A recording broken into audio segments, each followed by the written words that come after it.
सत्य वचन, अमर वचन, जीवित वचन, दिव्य वचन, सत्य वचन, अमर वचन, जीवित वचन। साई दा बामा बनी दा बामा बगरे सा निरे सा निरे सा निरे सा निरे सा। दिव्य वचन, सत्य वचन, अमर वचन, जीवित वचन, दिव्य वचन, दिव्य वचन।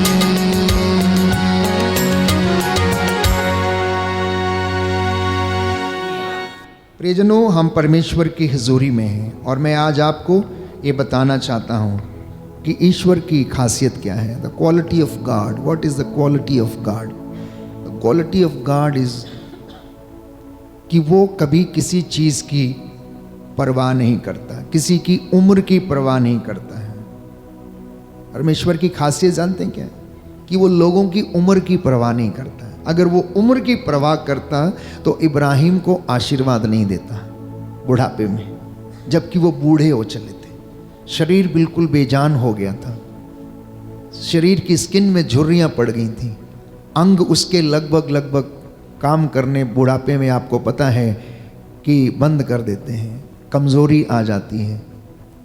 सारा लगभग, प्यारे भाइयों और बहनों, अपनी उस वृद्धावस्था में भी संतान को पैदा करने का कोई उसमें अपना जोर नहीं था, लेकिन फिर भी परमेश्वर ने उसे ब्लेस किया।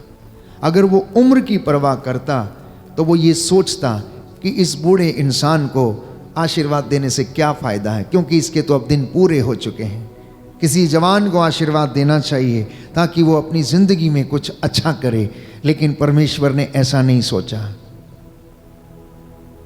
उसने, प्यारे भाइयों और बहनों, अपने दूतों के माध्यम से जाकर इब्राहिम और सारा को संदेश दिया कि अगले वर्ष जब हम आएंगे तो तेरी गोद में एक बच्चा खेलता हुआ मिलेगा, परमेश्वर तुझे संतान का वरदान देगा। तो आप में से जो छोटे हैं या बड़े हैं या अधेड़ उम्र के हैं या बुजुर्ग हैं, आप इस बात को अपने मन में रखना कि परमेश्वर आपको किसी भी अवस्था में कभी भी आशीर्वाद दे सकता, बशर्ते कि आप अपने आप को इस लायक बनाएं। आप अपने आप को इस लायक बनाएं कि वो आपको ब्लेस करे। प्यारे भाइयों और बहनों, वो किसी के अनुभव की परवाह नहीं करता कि किसको कितना अनुभव है, तपस्या का, उपवास का, प्रार्थना का या प्रचार का। वो किसी इस तरीके से, प्यारे भाइयों और बहनों, वो सोचता ही नहीं है। वो किसी के अनुभव की परवाह नहीं करता। अगर अनुभव की परवाह करता तो यिशै के बेटों में से वो दाऊद को नहीं चुनता, क्योंकि दाऊद सब में छोटा था। उसके दूसरे भाई थे जो सुडौल थे, भरे पूरे थे, वो बहुत गोरे चिट्टे और शरीर से सुस्वस्थ और मजबूत थे, लेकिन परमेश्वर ने यिशै के बेटों में से दाऊद को चुना, उसके भाइयों को नहीं चुना। वो तीरंदाज थे, वो बड़े बड़े हट्टे कट्टे लोग थे, सुंदर थे, दाऊद से भी ज़्यादा सुंदर थे, लेकिन परमेश्वर ने उनको नहीं चुना। सबसे छोटे बेटे को बोला कि तेरा और भी कोई बेटा है तो उसको बुला, और उसने कहा कि वो है, लेकिन वो कहाँ गया है? भेड़ें चराने के लिए गया हुआ है। इसलिए याद रखना प्यारे भाई और बहनों, छोटे और बड़े, बुजुर्ग या फिर पुरुष या महिलाएं, या आप बुरे हो या आप अच्छे हो, या आप सुंदर हो या ना हो, आप जैसे भी हैं, परमेश्वर आपको ब्लेस करने के लिए अपने वादों को पूरा करता। बोलो आमीन, hallelujah, hallelujah, hallelujah, hallelujah. Yeshu की स्तुति हो, यीशु की यीशु स्तुति को हो, धन्यवाद। यीशु को धन्यवाद। वो आपके बीते हुए कल की परवाह नहीं करता है। याद रखना, हम में से बहुत से लोगों के अंदर अपराध बोध है। मैं नशा करता था, मैं बिगड़ गया था, मेरा रिश्ता अच्छा नहीं था, मैं वासना के कारण बहक गया था, मैं प्रलोभन में पड़ गया था, मैं गिर गया था, इसलिए परमेश्वर अब मुझे नहीं चुनेगा। अगर परमेश्वर बीते हुए कल की परवाह करता तो याद रखिए कि साउल को नहीं चुनता। वो साउल को नहीं चुनता प्यारे भाई और बहनों, साउल को पौलुस नहीं बनाता। लेकिन उसने साउल के बीते हुए कल की परवाह नहीं की। उसका बीता हुआ कल कैसा था? लोगों को सताना, मारना, प्रभु के अनुयायियों के ऊपर अत्याचार करना, मसीहों को मारना और उनको काटना, उनको दंड देना और यीशु के वचन को रोकना, फैलाने से रोकना, प्रचार करने से रोकना। लेकिन प्यारे भाइयों और बहनों, उसने ऐसी कोई परवाह नहीं की। एक दिन साउल दमिश्क के रास्ते पर जा रहा, दमिश्क के रास्ते पर जा रहा था, अपने घोड़े की सवारी करके। वहाँ पर एक लाइट चमकी और वो औंधे मुंह होकर गिर गया और वो कुछ देख नहीं पाया क्योंकि लाइट इतनी ज़्यादा थी। एक आवाज़ सुनी, साउल साउल तुम मुझे क्यों सताते हो? उसने कहा, प्रभु आप कौन है? मैं ईसा नाज़री हूँ। बोले, जिसे तुम सताते हो। अब क्या करना चाहिए? उठो और जाओ, तुम्हें बताया जाएगा कि तुम्हें क्या करना। अनानियस के घर में गया, वहाँ पर तेल से उसका अभिषेक किया गया और उसकी आंखें खुल गईं और तब से प्यारे भाइयों और बहनों वो परमेश्वर का शागिर्द बन गया और उसने मसीह के नाम का प्रचार करना शुरू किया। चेलों ने, प्रेरितों ने ये कहा कि हमने जो देखा, हमने जो सुना है, उसको नहीं बोलना हमारे लिए असंभव बात है। इसलिए वो किसी के बीते हुए कल की परवाह नहीं करता। इसलिए मैं कई मर्तबा आपको समझाने का प्रयास किया है प्रभु की ओर से कि बीता हुआ कल, आज और आने वाला कल सब कुछ परमेश्वर के हाथों में है। वो आपके भाग्य को पलट सकता है। जो कल अच्छा नहीं था, आज वो अच्छा हो सकता है, बशर्ते कि आप अपना हाथ परमेश्वर के हाथ में थमा दीजिए। बोलो आमीन, hallelujah, hallelujah, hallelujah, hallelujah, hallelujah. Hallelujah. एक और विशेष बात, वो खूबसूरती की परवाह नहीं करता है। वो खूबसूरती की परवाह नहीं करता। इसलिए वचन सुनाने के लिए उसने अपने दास जकरिया को चुना। उसने जकरिया को सेवा करने के लिए मंदिर में चुना। वो आपके बोलने की परवाह नहीं करता है।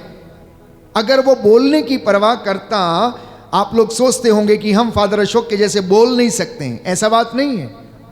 आप प्रभु की हुजूरी में आइए, वो आपको इस्तेमाल करेगा, चाहे आप जैसा भी बोलने वाले हों।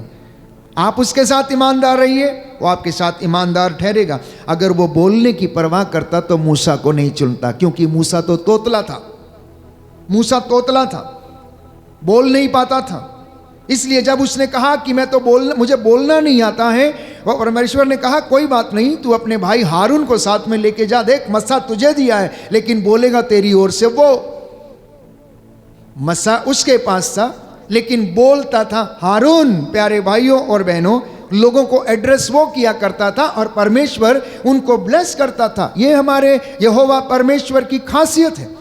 ये इब्राहिम, इसहाक, याकूब के परमेश्वर की, जो इस दुनिया में यीशु के रूप लेकर आया, इमैनुअल बनकर हमारे बीच में रहा, आपको और मुझे ब्लेस करने के लिए हमेशा हमेशा उतारू रहता है। वो अपने वादों का सच्चा है। इसलिए प्यारे भाइयों और बहनों, हम एक सुंदर गीत गाते हैं, तूफानों में साथ हैं, मैदानों में साथ हैं, हर जगह, हर पल, हर क्षण वो हमारे साथ रहता है। क्यों? क्योंकि वो अपने वादों का सच्चा है। बोलिए आमीन, hallelujah, hallelujah, hallelujah, hallelujah. Yeshu की स्तुति हो, यीशु की स्तुति यीशु हो, को धन्यवाद, यीशु को धन्यवाद, यीशु की आराधना हो, यीशु की यीशु आराधना की हो, महिमा हो, यीशु की महिमा यीशु हो, को धन्यवाद। यीशु को धन्यवाद। तो मैंने कहा, ना तो परमेश्वर उम्र की परवाह करता है, ना किसी के अनुभव की परवाह करता है, ना ही आप कितने पढ़े लिखे हैं या कितने बड़े लिपिकार या डॉक्टर या बन गए हैं या कितने बड़े व्यक्ति बन गए, इन सब बातों की परवाह वो नहीं करता है। इन सब बातों की परवाह नहीं करता। यदि वो इन सब चीज़ों की परवाह करता तो अपने चेलों को, जो मछुआरे थे, वो नहीं चुनता। मछुआरों का जीवन आप जानते हैं कैसा है। बचपन उनका पानी के साथ बीतता है। समुद्र में जाकर छलांग लगाना, समुद्र की गहराई को नापना, समुद्र में कहाँ अच्छी मछली मिलती है नहीं, पूरा जीवन उनका उसी में बीत जाता है। महीनों महीनों समुद्र में रहते हैं वो हर चीज़ को जानते हैं। पेतरुस और अन्य मछुआरों के विषय में हम जानते हैं कि वो कितने बड़े तैराक थे। अब इसी बात से मुझे एक और किस्सा याद आ रहा है कि प्यारे भाइयों और बहनों, पेतरुस को जब यीशु ने आज्ञा दी कि पानी पर चल के आ जाओ, पानी पर चल के आ जाओ, और पेतरुस थोड़ी देर आगे बढ़ता है और आगे बढ़ने के बाद वो डूबने लगता है। जो व्यक्ति इतना अच्छा तैराकी जानता है, इतना अच्छा तैरने वाला है, जिसका बचपन मछली मारते हुए बीत चुका है और बीत रहा है, इतनी अच्छी तैराकी वो जानता है, वो कैसे डूब सकता है? वो कैसे डूब सकता है? प्यारे भाइयों और बहनों, आध्यात्मिक दृष्टि से, विश्वास की दृष्टि से वो डूब रहा था। विश्वास की दृष्टि से वो डूब रहा था। उसका विश्वास कम पड़ रहा था। आत्मिक रूप से वो कमजोर हो चुका था। हालांकि वो तैरना जानता था, यदि वो बचना चाहता तो बचा सकता था, लेकिन विश्वास में वो कमजोर होने के कारण वो गिर रहा था, वो डूब रहा था। इसलिए मुझे इतना मालूम है कि हमारा प्रभु ना तो कभी बदलता है और ना ही आज तक उसका ऐसा कोई वादा है जिसे उसने पूरा नहीं किया है। वह इस संसार में ऐसा कोई भी व्यक्ति नहीं जिसकी कि उसने मदद ना की हो, और ऐसा कोई भी व्यक्ति नहीं है जिसने कि उसके जैसा क्षमा किया हो। ये हमारे प्रभु की खासियत है। This is the quality of God home you worship. जिसके सामने आप बैठे हैं, जो इस परम प्रसाद के रूप में मेरे और आपके सामने मौजूद है, तो प्यारे भाइयों और बहनों, परमेश्वर भला है और अच्छी चीज़ें वो हमें प्रदान करता है। आप आज यहाँ पर कुछ एक लोग आए होंगे, प्रभु नौकरी मिल जाए, कुछ एक आए होंगे प्रभु मुझे अच्छा लड़का मिल जाए, कुछ एक आए होंगे प्रभु मुझे अच्छी लड़की मिल जाए, कुछ एक आए होंगे कि ये कहने के लिए कि प्रभु मेरी दुकानदारी अच्छी हो जाए, मेरा कोर्ट कचहरी के बंधन टूट जाए, मेरा ऐसा हो जाए प्रभु, मेरा वैसा हो जाए प्रभु, ऐसा कर दीजिए प्रभु, वैसा कर दीजिए। प्रभु कहता ठीक है ठीक है ठीक है, नो प्रॉब्लम, ओके ओके, मैंने सब सुन लिया, मैं जानता हूँ बेटा तुम्हें क्या चाहिए, मैं जानता हूँ कि तुम्हें क्या देना है, मैं कब देना है ये भी मैं जानता हूँ, क्योंकि मैं तेरा स्वर्गीय पिता हूँ, तेरा साधारण संसारिक पिता। अगर तुझे चीज़ें देना जानता है तो मैं भी तुझे देना जानता हूँ। तेरा समय जब आएगा तो मैं उसे दे दूंगा, मैं उसे पूरा कर दूंगा। पापा कहता है बेटा फर्स्ट आएगा तो मैं तुझे साइकिल लेके दूंगा, बेटी फर्स्ट आएगी तो मैं तुझे मोटरसाइकिल लेके दूंगा। वो भी यही कहता है, तू मेरे साथ ईमानदार ठहरेगा तो मैं भी तुझे ये प्रदान करूंगा। मैं कुछ दिन इंतज़ार करूंगा, मैं इंतज़ार करूंगा, मैं तेरे विश्वास की परख करूंगा, तेरे मन की टोह लूंगा कि तेरे घर में प्रार्थना है या नहीं, तू सच्चा है या है नहीं, तू सच्ची है या नहीं। प्यारे भाइयों और बहनों, परमेश्वर हृदय की बातों को जानता है। इसलिए मत्ती के सुसमाचार अध्याय 7 पद संख्या 11 में लिखा है कि यदि तुम अपने बच्चों को अच्छी चीज़ें देना जानते हो तो मांगने वालों को पिता आत्मा क्यों नहीं देगा। इस वचन से पता चलता है कि परमेश्वर हमारे विषय में ये कहता है, तुम जो बुरे हो फिर भी अपने बच्चों को अच्छी चीज़ें देते हो तो मैं तुम्हारा स्वर्गीय पिता तुम मांगने वालों को आत्मा क्यों नहीं प्रदान करूंगा। कहता है मांगना है मुझसे मांग के देख। धिक्कार उस मनुष्य को जो मनुष्यों पर भरोसा रखते हैं, लेकिन धन्य है वो मनुष्य जो परमेश्वर पर भरोसा रखता, उसकी हजूरी में आता है और वो धन्य समझा जाता है। बोलो आमीन, hallelujah, hallelujah, hallelujah, hallelujah. Yeshu की स्तुति हो, यीशु की स्तुति यीशु हो, को धन्यवाद, यीशु को धन्यवाद, यीशु की आराधना हो, यीशु की आराधना हो, यीशु की महिमा हो, यीशु की महिमा हो, यीशु को धन्यवाद। यीशु को तो धन्यवाद। हमारी जिंदगी में आशीषें लेट क्यों आती हैं, हमारी जिंदगी में बरकतें लेट क्यों आती हैं? मैं समझता हूं इसका कारण यह है कि हम कम पढ़ जाते हैं। जिस प्रकार से एक बच्चा जितनी पढ़ाई करता है उतने ही नंबर उसको मिलते हैं, है या नहीं? अगर वो दिन रात पढ़ाई करेगा तो 80% मिल जाएगा, अगर वो थोड़ी सी पढ़ाई करेगा तो 40% मिलेगा, और थोड़ी करेगा तो उसे 33% पास मार्क्स ही मिलेंगे, और वो उतने में खुश रहता है कि नहीं रहता है? परमेश्वर की हजूरी में भी ऐसा ही है, परमेश्वर की हजूरी में भी ऐसा ही है। हिंदी में कहावत है, जितना गुड़ डालेंगे उतना ज़्यादा मीठा होता है, जितना गुड़ डालेंगे उतना ज़्यादा मीठा होता है।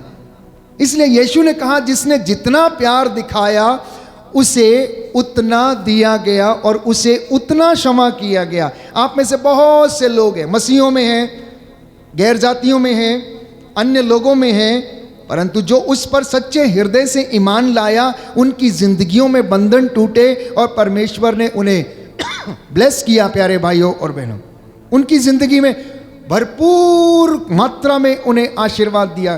कितने ऐसे सैकड़ों उदाहरण आज आपको गवाहियों के रूप में सोशल मीडिया पर उपलब्ध हैं कि परमेश्वर ने उनकी जिंदगियों को बदल दिया, साक्षात रूप से उनको दर्शन दिए और उनसे बातें किया, उनका जीवन बदल गया।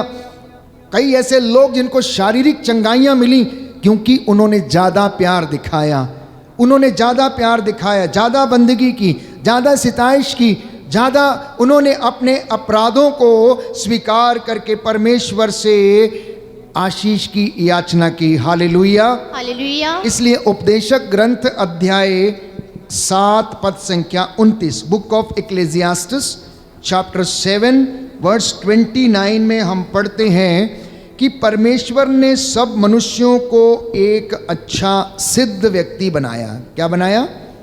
सारे मनुष्यों को कैसा बनाया उसने? एक अच्छा और एक सिद्ध मनुष्य बनाया। सबको, मुझको, आपको, मतलब बहुत पहुंचे हुए व्यक्ति, सिद्ध व्यक्ति बनाया। लेकिन मनुष्य अपनी समस्या के कारण, अपनी परेशानियों के कारण वो क्या हो गया? भटक गया, आशीषों से भटक गया। और आगे लिखा हुआ है, पर कुछ समय के बाद सब पीढ़ियां समाप्त हो गईं तो वह बुरे बनते गए। ये मनुष्यों के हालात थे, एक मनुष्यों के हालात थे। आपके बहुत से सवाल हैं जिसे आप मुझे पूछना चाहोगे। इसी तरीके से एक गुरु और एक चेला दोनों आपस में जा रहे थे, टहल कर रहे थे। तो चेले ने अपने गुरु से पूछा, गुरुजी क्या मुझे आप अपने साथ रखेंगे या मुझे मेरे सवालों के आप जवाब देंगे? तो बोला ठीक है, मैं आपके हर एक सवाल का जवाब दूंगा, पर उसके लिए आपको मेरे साथ चलना पड़ेगा। नहीं बोले मेरे सबसे पहले मेरे सवालों का आप जवाब दीजिएगा। नहीं बोले आप मेरे साथ चलो तो मैं तुम्हें जवाब दूंगा। तो गुरु ने कहा कि बोलो बेटा, क्या सवाल है तुम्हारा? बोले मैं नहीं मानता कि ईश्वर है, मुझे दिखाओ कि ईश्वर कहाँ है, मुझे दिखाओ कि ईश्वर कहाँ है। तो गुरुजी ने बोला देखो, पेड़ों को देखो, पौधों को देखो, पहाड़ों को देखो, नदियाँ, पर्वत, सागर देखो और इसमें ईश्वर को ढूंढो। क्या इसमें ढूंढ सकते हो? बोले हाँ मैं ढूंढ तो रहा हूँ, लेकिन फिर भी मुझे विश्वास नहीं हो रहा है, आप मुझे ईश्वर दिखाओ। अच्छा तुम बाइबल पढ़ते हो? बोला हाँ मैं पढ़ता हूँ। तो एक काम करो, ईश्वर को बाइबल में ढूंढो, फिर ईश्वर को बाइबल में ढूंढो। उसने पढ़ा, समझ में नहीं आया, उसे समझ में नहीं आया। प्यारे भाइयों और बहनों, उसने कहा उत्पत्ति ग्रंथ में ढूंढो। उत्पत्ति ग्रंथ में आपको पता है कि पढ़ाया, हमें बताया जाता है कि परमेश्वर ने एक मनुष्य को गढ़ा और उसके नथनों में प्राणवायु फूंक दिया, मिट्टी का पुतला बनाया और उसके नथनों में प्राणवायु फूंक दिया और उसमें जीवन आ गया। और इस तरीके से वो एक एक करके उत्पत्ति ग्रंथ का ये अध्याय जो था वो पढ़ने लगा, लेकिन फिर भी उसे समझ में नहीं आया कि वो कहाँ है। तो उत्पत्ति ग्रंथ के माध्यम से गुरुजी उसे समझाने लगे कि देखो, इतना तो विश्वास करते हो कि परमेश्वर ने मनुष्य को बनाया कि नहीं बनाया? बोले हाँ बाइबल में लिखा है तो मैं विश्वास करता हूँ। अच्छा, तो वो उनको समझाने लगे। जब आदम को उन्होंने बना दिया तो बाइबल में लिखा हुआ कि आदम अकेला रहता था और परमेश्वर को ये सूझा कि ये मनुष्य का अकेला रहना क्या है, अच्छा नहीं है। तो जब तक वो अकेला था तो परमेश्वर उसके साथ जाकर अटखेलियाँ करता था, खेलता था, हाथ में हाथ डालकर वो टहलता था, बातचीत करता था, रोज शाम को उसको मिलने के लिए जाया करता था। अब छोटे बच्चे आपको पता है किस तरीके के खेल खेलते हैं। छोटे बच्चे गांव में गुल्ली डंडा खेलते हैं या फिर कंचे खेलते हैं और या फिर लुकन छुपाई का गेम खेलते हैं। तो एक दिन अदन वाटिका में क्या हुआ, गुरुजी कहने लगे कि परमेश्वर ने एक खेल रचाया और खेल रचाया और कहने लगे कि आज आदम, मैं और आप क्या करेंगे, लुकन छुपाई खेलेंगे। मैं और आप लुकन छुपाई खेलेंगे। समझ में आया? मतलब पहले मैं छुपूंगा तो आप ढूंढना, आप छुपोगे तो मैं ढूंढूंगा। ये दोनों आपस में बातचीत करके खेलने लगे, परमेश्वर और आदम। हम कल्पना कर सकते हैं कि कुछ इस तरीके से अदन के बाग में ये घटित हो रहा था और परमेश्वर आदम परमेश्वर के साथ लुका छुपी का गेम खेल रहा था, दोनों संध्या के समय। और ऐसा हुआ, आदम जाके छुप गया झाड़ियों के पीछे और परमेश्वर आया और आदम को उसने आवाज़ लगाई और उसको ढूंढ लिया। अब जब परमेश्वर की छुपने की बारी आई तो परमेश्वर को ढूंढते ढूंढते आदम थक गया, लेकिन उसे ढूंढ नहीं पाया और आज तक ढूंढ नहीं पाया। क्यों? क्योंकि परमेश्वर ने अपने आप को झाड़ियों के पीछे नहीं परंतु आदम के दिल में छिपा लिया था। वो उसके दिल में जाके बैठ गया। आदम ने कभी अपना दिल झांक कर देखा नहीं, मनुष्य ने कभी अपना दिल झांक कर देखा नहीं, क्योंकि परमेश्वर तो उसके अंदर रहता है। इसलिए गुरुजी ने कहा कि तुम उसको देख नहीं सकते हो, अगर देखना है, ढूंढना है, अब तुम अपना दिल ढूंढो, अपने दिल के अंदर देखो उसे, वो तुम्हें वहाँ बैठा हुआ मिलेगा, वो तुम्हें वहाँ बैठा हुआ मिलेगा। ये सृष्टि, ये नदियाँ, ये पर्वत, ये सुंदर चीज़ें, ये वस्तुएं, जो वो परमेश्वर जो सृष्टि का रचयिता है, जो बनाने वाला, उसने ये बनाया, ये सब उसका प्रतिरूप है। गुरुजी ने उससे इतना भी कहा कि सामने वाले मनुष्य में देखो कि परमेश्वर उसके अंदर निवास करता है, क्या तुम उसे वहाँ ढूंढ सकते हो? नहीं तो अपने अंदर उसे ढूंढो, क्योंकि वो तो तुम्हारे अंदर ही है, वो कहीं बाहर तुम्हें नजर नहीं आएगा, वो तुम्हें बाहर कहीं नजर नहीं आएगा। इसलिए प्यारे भाइयों और बहनों, वो परमेश्वर भला है, वादों का सच्चा है, हर चीज़ हमें अच्छी तरीके से जानता है कि कब और कैसे और क्यों और किसे देनी है।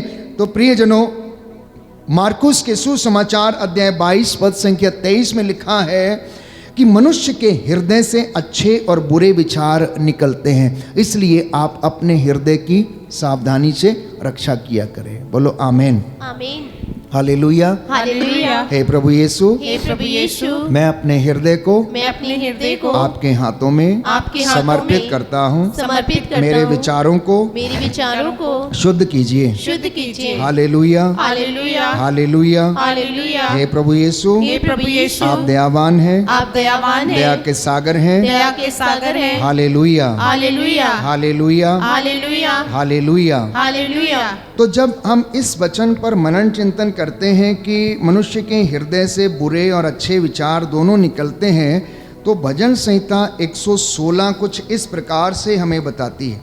भजन संहिता 116 पद संख्या 11 और उससे आगे, मैंने संकट में पड़कर यह भी कहा था, कोई मनुष्य विश्वसनीय नहीं। मतलब किसी मनुष्य पे भरोसा नहीं किया जा सकता है। दूसरा वचन रोमियो का पत्र अध्याय 3 पद संख्या 4 और उससे आगे हम पढ़ते हैं कि इसी कारण मनुष्य ईश्वर की महिमा से वंचित है, क्योंकि वो झूठ और फरेब और असत्य में अपनी जिंदगी को गुजारने का प्रयास करता है, इसलिए वो महिमा से वंचित हो जाता है। संत पौलुस लिखता है अध्याय 3, रोमियो को लिखते हैं अध्याय 3 में लिखता है कि सब ने पाप किया और सब ईश्वर की महिमा से वंचित हैं। ये अच्छी और बुरी बातें जब हमारे मन से निकलती हैं, अगर हम अच्छा करते हैं तो आशीर्वाद मिलता है, बुरा करते हैं तो प्यारे भाइयों और बहनों हमें श्राप मिलता है। तो परमेश्वर जो भला है, परमेश्वर जो अच्छाई की बातें सोचता है, परमेश्वर जो हमारी ज़िंदगी में अच्छे काम करता है, वो प्रेम से करता है। बाइबल कहती है वो प्रेम से करता है।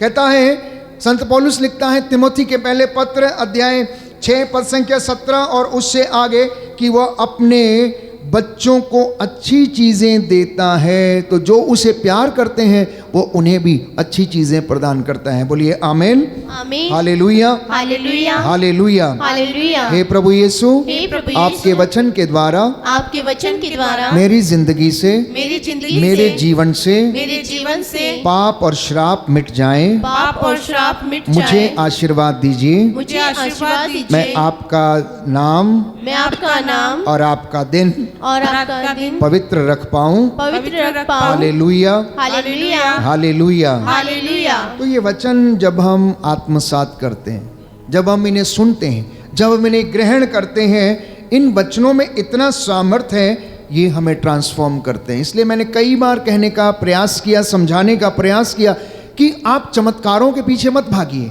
आप वचन के पीछे भागिए, वचन को सुनिए, वचन को पढ़िए। जीवन वचन में है प्यारे भाइयों और बहनों। ये वचन आपके परिवार में और जिंदगी में फलना और फूलना चाहिए, ताकि इसमें जो फल लगे वो आपकी जिंदगी को उन्नति प्रदान करें। क्योंकि ये वचन जब कोई सुनता, पढ़ता और ग्रहण करता है तो इन वचनों से बाइबल हमें बताती है, ड्यूट्रोनॉमी चैप्टर 23 वर्स 5, विधि विवरण ग्रंथ अध्याय 23 पद संख्या 5 में हम पढ़ते हैं कि उसके वचन के द्वारा श्राप भी आशीर्वाद में बदल जाते हैं। बोलो आमीन, आमीन, हालेलुया। हालेलुया। लिखा है कि उनके वचनों के सामर्थ्य से जितने श्राप हैं वो भी आशीर्वादों में बदल जाते हैं। ये परमेश्वर के वचन का सामर्थ्य है, ये परमेश्वर के वचन का सामर्थ्य है। इसलिए आप लोग इन वचनों को हल्के में मत लीजिएगा, क्योंकि इन वचनों में बहुत ज़्यादा सामर्थ्य है प्यारे भाइयों और बहनों। लिखा है, किंतु प्रभु तुम्हारे ईश्वर ने बिलाम की इच्छा के अनुसार नहीं किया। प्रभु तुम्हारे ईश्वर ने उसके अभिशाप को आशीर्वाद में बदल दिया। परमेश्वर ने क्या किया? अभिशाप को भी आशीर्वाद में बदल दिया। पर प्रभु तुम्हारे ईश्वर ने ऐसा इसलिए किया कि वह तुमको प्यार करता है, इसलिए ऐसा किया। इसलिए वो हमारी रक्षा करता है, इसलिए अपने वादों को हमारे साथ पूरा करता है। तो जब हमारे मन से बुरे विचार निकलते हैं तो याद रहे कि हम ईश्वर की महिमा से वंचित होने लगते हैं। इसलिए संत योहन अपने सुसमाचार अध्याय 16 पद संख्या 20 में लिखता है कि तुम्हारा दुख आनंद में बदल जाएगा। बोलो, मैं स्वीकार करता हूँ, मैं स्वीकार करता हूँ, मैं स्वीकार करता हे हूँ। प्रभु यीशु, हे प्रभु यीशु, मेरा दुख आनंद में बदल जाएगा, आनंद में बदल जाएगा। मेरे जीवन में कष्ट में और परेशानियां कष्ट और परेशानियां अब ना रहेंगी, क्योंकि तू मेरा दुख आनंद में बदल देगा, आनंद में बदल हालेलुया, हालेलुया, हालेलुया, हालेलुया। भजन संहिता 112 पद संख्या 6 में वादा करता है, तुम्हारा अंधकार ज्योति में बदल जाएगा, तुम्हारा अंधकार ज्योति में बदल जाएगा। ये परमेश्वर के महान काम है। That is the goodness of the Lord. प्यारे भाई और बहनों, ये परमेश्वर की महानता का चिन्ह और प्रतीक है कि वो हमारे अंधकार को ज्योति में परिवर्तित कर देगा, हमारे दुखों को आनंद में बदल देता है। क्यों? क्योंकि वो आपसे और मुझसे प्रेम करता है। इसलिए हम एक गीत को गाएंगे और अंगीकार करेंगे कि प्रभु तू हमारे जीवन में हमारी सोच विचार सब चीज़ की देखभाल करता है, तू हमारे साथ रहता है और हमें आशीर्वाद प्रदान करता है। बड़ी भक्ति के साथ हम इस गीत को गाएंगे। परमेश्वर हमको ब्लेस करे और आशीर्वाद प्रदान करे। Hallelujah, hallelujah, hallelujah, hallelujah, hallelujah, hallelujah, hallelujah. Hallelujah. Yeshu की स्तुति हो, यीशु की स्तुति हो, यीशु को धन्यवाद, यीशु को धन्यवाद, यीशु की आराधना हो, यीशु की आराधना यीशु की हो, महिमा हो। यीशु की महिमा हो। प्रियजनों, तूफानों में साथ है, मैदानों में साथ है, जंग उसकी वो खुद ही लड़े, निशानों में साथ है। छोड़ेगा ना छोड़ेगा, कभी नहीं छोड़ेगा। विश्वास करते हैं? विश्वास करते हैं कि नहीं करते हैं? हाँ या ना बोलिए, अंगीकार करना। यीशु ने कहा, जो मुझे लोगों के सामने अंगीकार करेगा, पिता के सामने मैं भी उन्हें स्वीकार करूंगा, अंगीकार करूंगा। जब मैं गाता हूं तो आप मेरे साथ गाया करो, मुंह खोल के गाना, अंगीकार करना। उसमें बहुत बरकत है प्यारे भाई और बहनों, बहुत उसमें आशीष और रूह की का जो मसा है वो आप पर उतरेगा।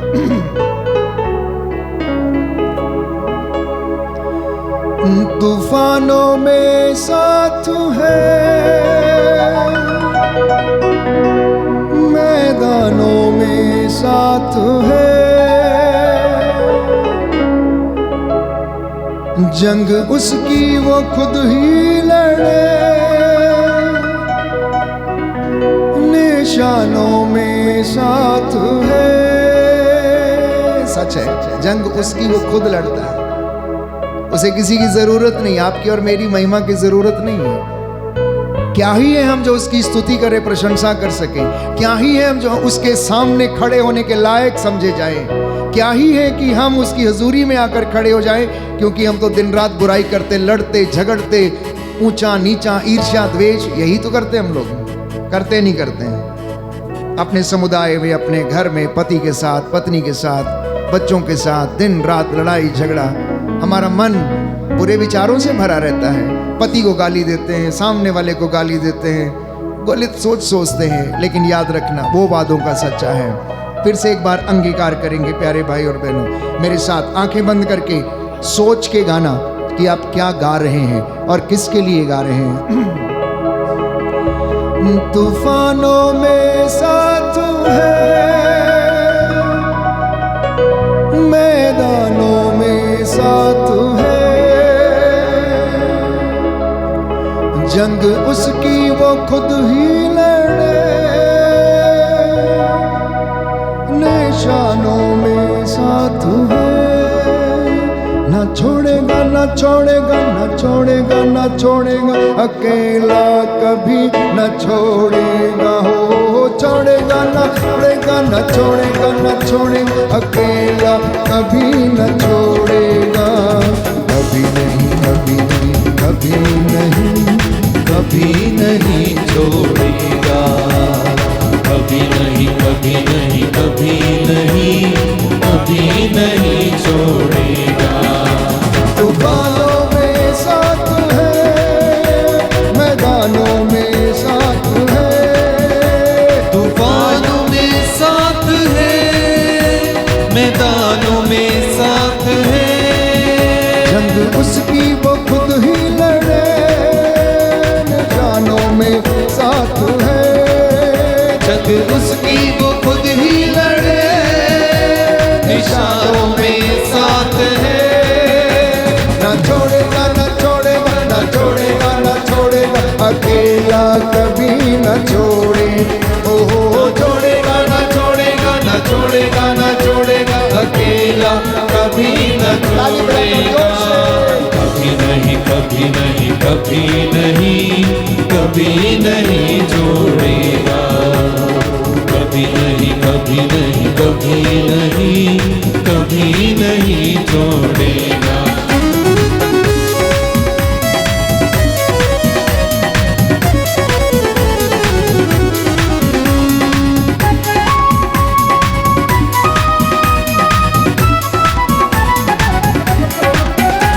वो बातों का सच्चा है, हमें चरवाहा अच्छा है। वो बातों का सच्चा है, चरवाहा अच्छा है। कोई आदि और अंत है, अल्फा ओमेगा है। वही आदि और अंत है, अल्फा ओमेगा है। ना छोड़ेगा, ना छोड़ेगा, ना छोड़ेगा, ना छोड़ेगा, अकेला कभी न छोड़ेगा। हो न छोड़ेगा, न छोड़ेगा, न छोड़ेगा, न छोड़ेगा, अकेला कभी न छोड़ेगा। कभी नहीं, कभी नहीं, कभी नहीं, कभी नहीं छोड़ेगा। कभी नहीं, कभी नहीं, कभी नहीं, कभी नहीं छोड़ेगा।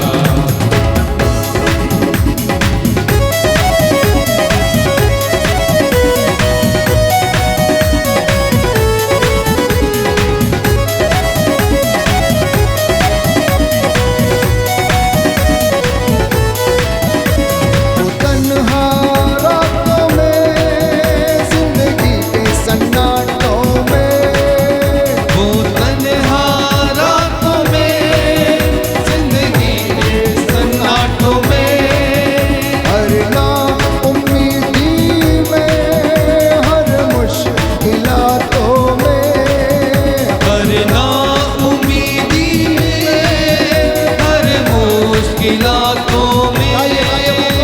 ना छोड़ेगा, ना छोड़ेगा, ना छोड़ेगा, ना छोड़ेगा, अकेला कभी न छोड़ेगा। ना छोड़ेगा, ना छोड़ेगा, ना छोड़ेगा, ना छोड़ेगा, अकेला कभी न छोड़ेगा। ना छोड़ेगा, ना छोड़ेगा, ना छोड़ेगा, ना छोड़ेगा, अकेला कभी न छोड़ेगा। ना छोड़ेगा,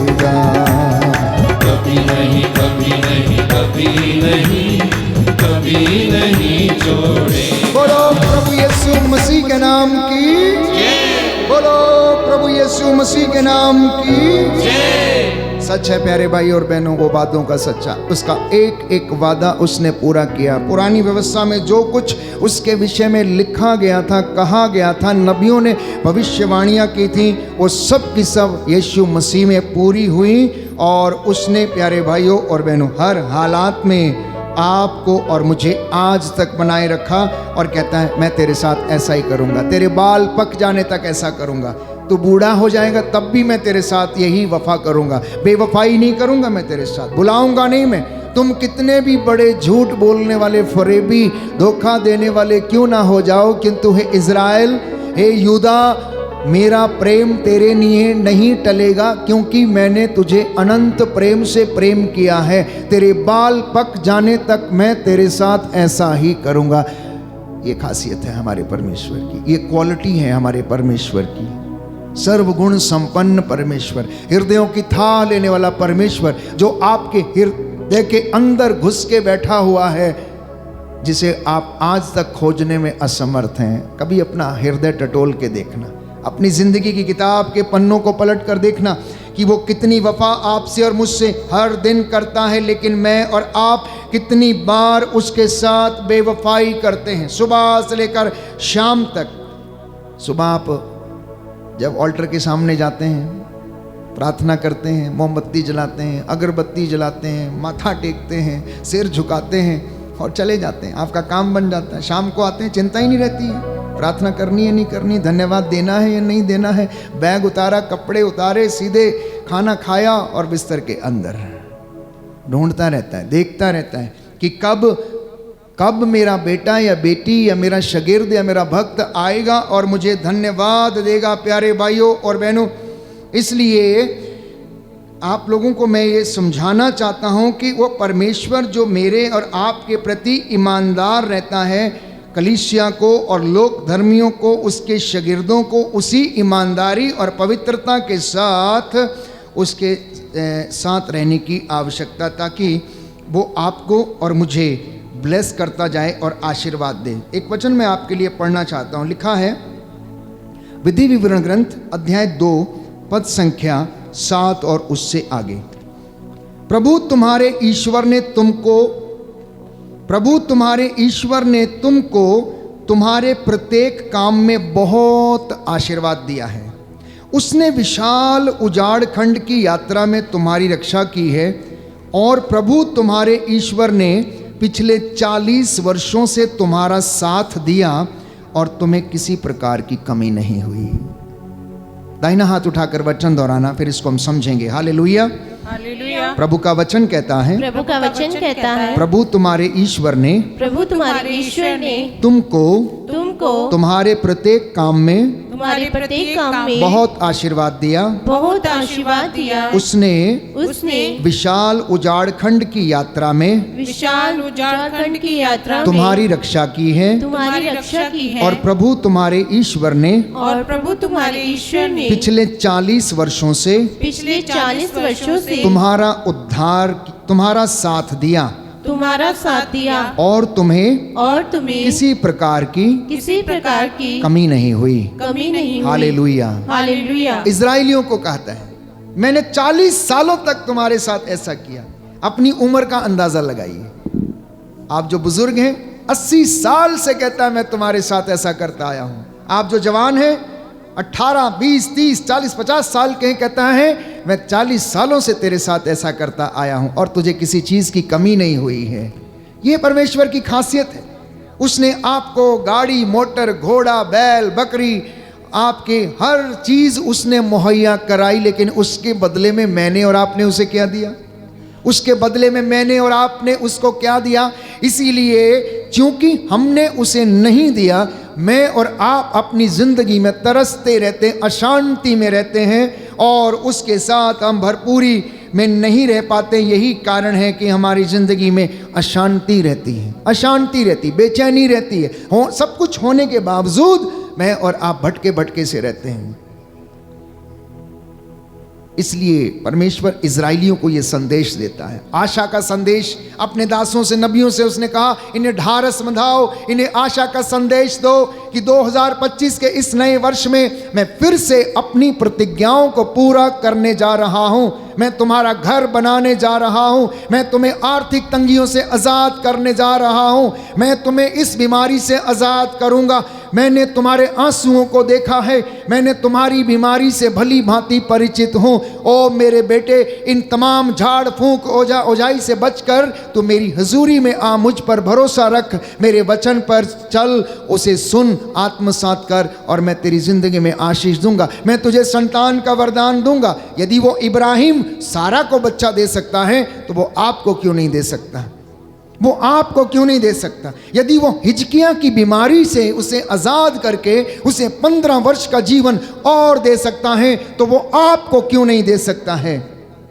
आपको इसलिए नहीं देता क्योंकि आप हिजकिया के जैसे दीवार की ओर मुंह करके घुटना टेक कर आंसू नहीं बहा पाते, उससे मांगते नहीं, चीज़ों पर भरोसा करते हैं। शायद यही कारण है कि बीमारी से आज़ाद नहीं हो पाते, कुकर्मों के कारण नष्ट होते जाते हैं, उनसे आज़ाद नहीं हो पाते हैं। यदि वो कुबड़ी स्त्री को सीधा कर सकता है, यदि वो रक्तस्राव स्त्री पीड़ित स्त्री को चंगा कर सकता है, यदि वो 38 साल के अर्धांग रोगी को चंगा कर सकता है, यदि वो सूखे हाथ वाले को हाथ दे सकता है, तो वो आपकी बीमारियों से आपको आजाद क्यों नहीं कर सकता? प्यारे भाइयों और बहनों, वो आपको करेगा, आजाद करेगा, लेकिन उसके लिए आपको कुछ करना होगा। सूखे हाथ वाले से कहा, बीच में आके खड़े हो जाओ। मात्र खड़े होने से नहीं, उसने कहा अब अपना हाथ आगे बढ़ाओ। आप में से कुछ लोग जो बड़ी बड़ी साधनाओं में जाते हैं, प्रचार सुनने के लिए जाते हैं, कुछ लोग नुमाइश देखने के रूप में जाते हैं, कुछ लोग वहाँ पर चमत्कार देखने के लिए जाते हैं कि वहाँ बहुत बड़ा मजमा लगा है, चलो चमत्कार देखने चलते हैं, वहाँ पर क्या हो रहा है।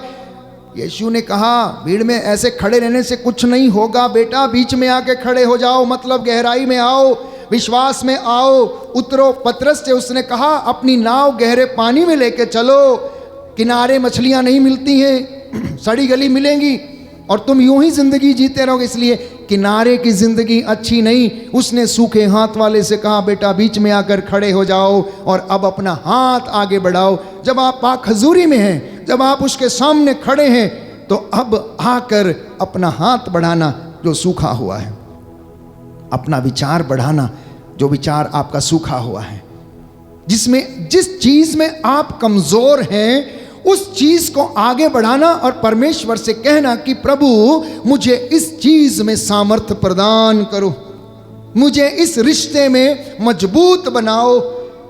प्रभु मैं इस अविश्वास में जी रहा हूं, मुझे इस अविश्वास से आजाद करो। जैसा कि उसने कहा अपना हाथ बढ़ाओ, उसने सूखा हाथ आगे बढ़ाया और उसका हाथ अच्छा हो गया, उसका हाथ अच्छा हो गया। काना के विवाह की बात आप जानते हैं। उस वक्त क्या हुआ? परमेश्वर के पुत्र यीशु मसीह ईसा नाजरी ने वहां पर चमत्कार कैसे किया? मां मरियम ने जाके कहा बेटा इनके पास अंगूरी समाप्त हो गई। उसने कहा इससे तुझे और मुझे क्या, मेरा समय अभी नहीं आया। बोले मेरा समय अभी नहीं आया है। मां मरियम को मालूम था कि ये तो बचपन से चमत्कार करता आया है, और उसने चेलों से कहा कि जैसा ये कहता जाए वैसा करना, जैसा ये कहता जाए वैसा करना। और यीशु ने कहा इन मटकों को पानी से भर दिया जाए। चेलों से कहा इन मटकों को पानी से भर दिया जाए। कितने मटके थे? 6 मटके थे। भरे हुए नहीं थे, खाली थे। भरे हुए नहीं थे, खाली थे। यीशु ने चेलों से कहा मटकों में पानी भर दिया। उन्होंने उसे लबालब ऊपर तक भर दिया। उसके बाद यीशु ने क्या कहा? उसके बाद यीशु ने क्या कहा? अब निकाल के इसे घर के मालिक के पास ले जाओ और उसे दे दो। घर के स्वामी ने उस को चखा और कहा इतनी बढ़िया और इतनी स्वादिष्ट और इतनी अच्छी अंगूरी अब तक कहां थी, अब तक कहां थी। और वो कहने लगा कि लोग क्या करते हैं कि सबसे पहले अच्छी अंगूरी परोसते हैं और उसके बाद लोग जब नशे में आ जाते हैं तो उसके बाद घटिया परोसते, लेकिन तुमने तो अभी ये अंगूरी बचा कर रखी थी, ये कहां से आई है? और वो समझ नहीं पाया। लेकिन चमत्कार कैसे हुआ प्यारे भाई और बहनों, इस बात पर हमें थोड़ा सा मनन चिंतन करने की आवश्यकता है। यदि चेले कहते हैं ना ना ना, हमें नहीं, हम तो नहीं भरेंगे पानी, मटकों में पानी नहीं भरेंगे, आप ऐसे ही बना दीजिए, तो क्या चमत्कार होता? क्या चमत्कार होता? नहीं होता। यीशु ने यह भी नहीं कहा, ना हाथ हिलाया, ना फूंक मारी, ना कोई मंत्र पढ़ा, ना कोई वचन बोला, ना कुछ भी नहीं किया उन्होंने कहा इसे भर दो, इसमें से निकाल के अब स्वामी को दे दो, घर के स्वामी को दे दो, और चमत्कार हो गया। प्यारे भाइयों और बहनों, आपको इतना मालूम होना चाहिए कि यीशु के इरादा कर लेने से सब कुछ हो जाता है। यीशु के इरादा कर लेने से सब कुछ हो जाता है, उसके कह देने से ही सब कुछ हो जाता है। उसने कहा चांद हो जाए, चांद हो गया, सूरज हो जाए, सूरज हो गया, समुद्र का पानी एक जगह पर इकट्ठा हो जाए, धरती का पानी, और उसको उसने समुद्र नाम दिया। उसके इरादा कर लेने से सब कुछ होता है। आपके साथ भी ऐसा हो सकता है। अपने मटकों को भरना, यदि आप कहेंगे साहिल, यदि आप कहेंगे कि मैं तो नहीं मटके में भरूंगा जी, मटके में भरना क्या है? पानी भरना है? मटके में पानी भरना है? क्या भरना है? कि हमें क्या भरना चाहिए?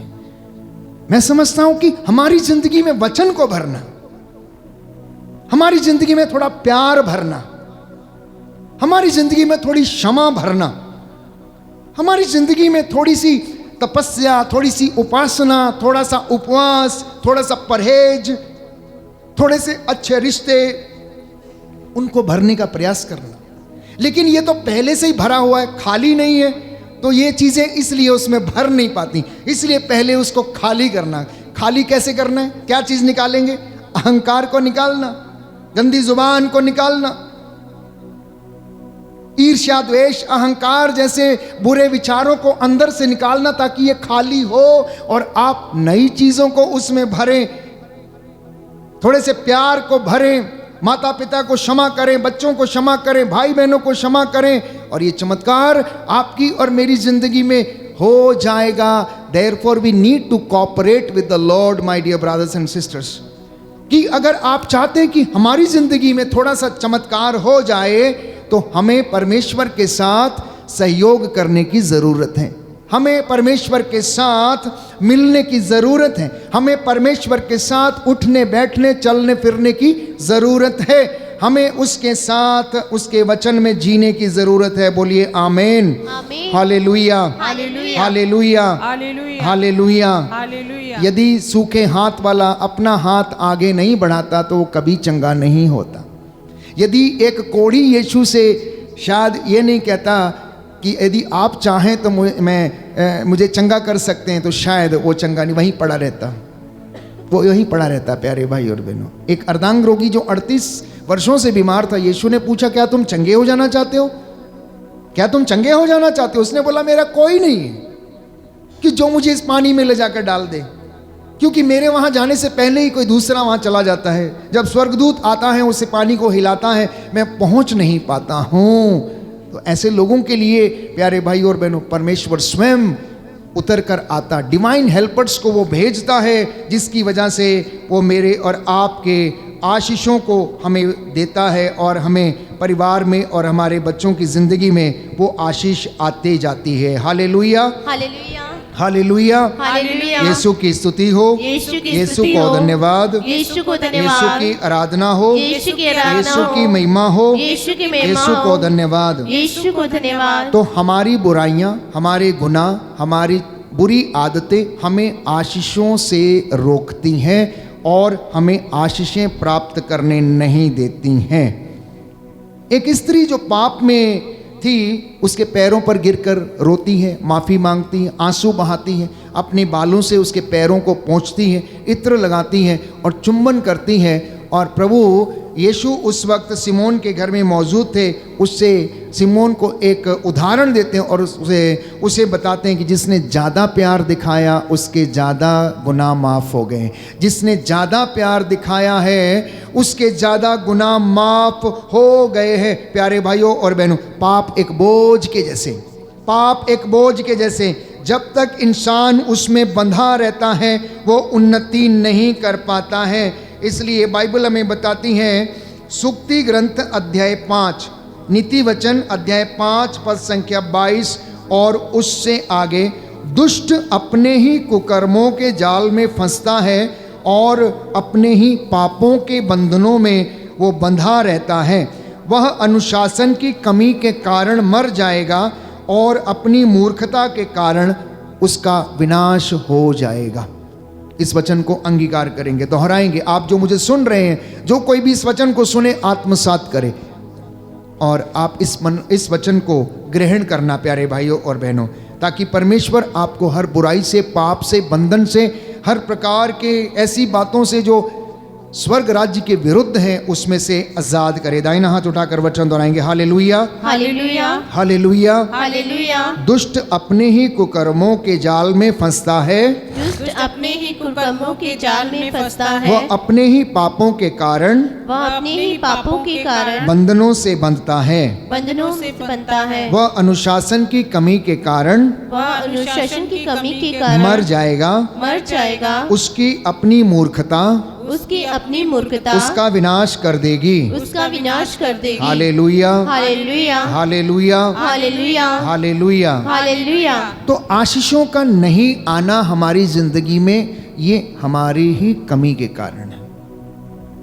ईश्वर की महिमा से वंचित जब हम दूर चले जाते हैं तो हम आशीषें हमारी जिंदगी में ब्लॉक हो जाती हैं। इसलिए आज अपने जीवन को समर्पित करना और इन विपत्तियों से अपने आप को आज़ाद करना। याद रखिएगा, ये विपत्तियां हमारा पीछा करती हैं, ये पाप जिंदगी भर पीछा लगे रहते हैं। इसलिए इस नए वर्ष में कुछ संकल्प करें कि हम ईमानदार रहेंगे, अपनी जीभ पर नियंत्रण रखेंगे, अपने शरीर की इंद्रियों पर हम नियंत्रण रखेंगे, अन्यथा ये बीमारियां और ये विपत्तियां हमारा पीछा करती रहती हैं। क्योंकि नीति वचन अध्याय 13 पद संख्या 21 और उससे आगे लिखा है, विपत्ति पापियों का पीछा करती है।